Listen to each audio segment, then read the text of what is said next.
तो जब मैंने इस कटोरे में पानी भरा तो हमें सिक्का क्यों दिखाई देने लगा। चलिए पहले इसे आरेख बनाकर समझते हैं। तो मान लीजिए कि यह खाली बर्तन है और यह हमारी आँख है और यह वह सिक्का है जो बर्तन के तल पर रखा हुआ है। अब शुरू में जब बर्तन खाली रहता है तब हमें सिक्का दिखाई नहीं देता, लेकिन ऐसा क्यों होता है? इसका कारण यह है कि सिक्के से परावर्तित होने वाली प्रकाश की किरणें हमारी आंखों तक नहीं पहुंच पाती हैं। हालांकि यहाँ आरेख में यह प्रकाश किरण हमारी आंखों तक पहुंच सकती थी, लेकिन यह बर्तन की दीवार से अवरुद्ध हो जाती है। इसलिए जब बर्तन खाली होता है तब हमें सिक्का दिखाई नहीं देता। लेकिन जब हम इस बर्तन में पानी भर देते हैं तब सिक्के से परावर्तित होने वाली प्रकाश की किरणें पहले पानी में यात्रा करती हैं और इसके बाद इनका माध्यम बदल जाता है और ये पानी से निकलकर हवा में यात्रा करने लगती हैं। और हम जानते हैं कि प्रकाश अलग अलग माध्यमों में अलग अलग गति से यात्रा करता है। इसके कारण जब प्रकाश एक माध्यम से दूसरे माध्यम में जाता है तब वह अपनी दिशा बदल लेता है और इसीलिए हम कटोरे के तल पर रखे सिक्के को देख पाते हैं। यहाँ सिक्के से परावर्तित होने वाली प्रकाश की किरणें जब पानी और हवा के बीच की सीमा पर पहुँचती हैं तब वे अपनी दिशा बदल लेती हैं और फिर हमारी आँखों तक पहुँच जाती हैं, जिससे हम सिक्के को देख पाते हैं।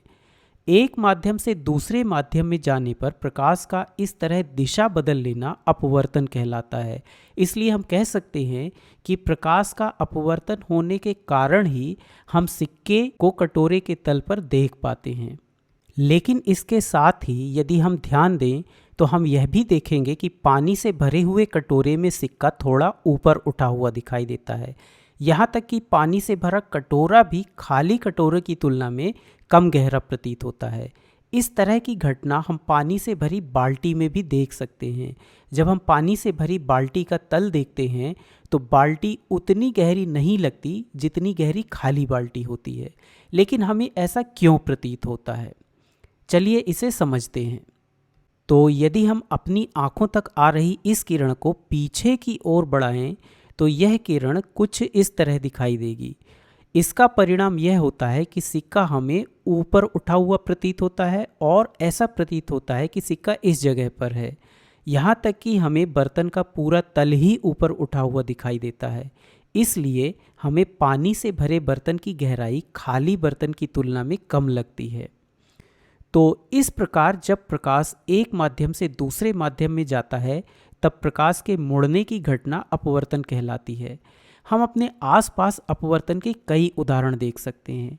जैसे यदि हम पानी के गिलास में पेन या पेंसिल रखें तो ऐसा प्रतीत होता है जैसे पेंसिल बीच से टूट गई हो।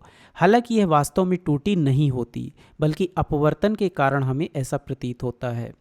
अब इस चित्र में इस ध्रुवीय भालू को देखिए। यहाँ काफ़ी अधिक अपवर्तन हो रहा है, जिसके कारण ऐसा लगता है जैसे कि ध्रुवीय भालू का शरीर बीच से अलग हो गया हो, दो भागों में बट गया हो। लेकिन हम जानते हैं कि यह संभव नहीं है। वास्तव में यहाँ भी अपवर्तन के कारण ही हमें ऐसा प्रतीत हो रहा है।